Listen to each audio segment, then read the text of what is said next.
या बातमीपत्राचे प्रमुख प्रायोजक प्लॅटिनम मॉल इंद्रधनु सोलापूर. सोलापुरातील सर्वात प्रतिष्ठित इंद्रधनु सोसायटीचा नवीन भव्य कमर्शियल प्रोजेक्ट आता रेल्वे स्टेशनच्या अगदी शेजारी शहराच्या मध्यवर्ती ठिकाणी. जवळपास 3.5 वर्षानंतर पालिकेत लोकप्रतिनिधी कार्यरत होताना दिसले. महापौर उपमहापौर निवडीनं नव्या पर्वाची सुरुवात झाली.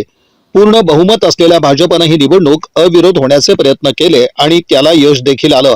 महापौरपदी विनायक कोंड्याल तर उपमहापौरपदी ज्ञानेश्वरी देवकर हे अविरोध निवडून आले.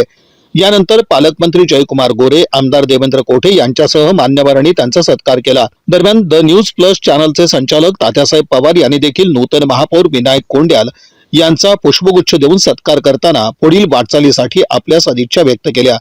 विकास कार्यात न्यूज प्लस चॅनल आपल्या सोबत राहील अशी ग्वाही त्यांनी दिली.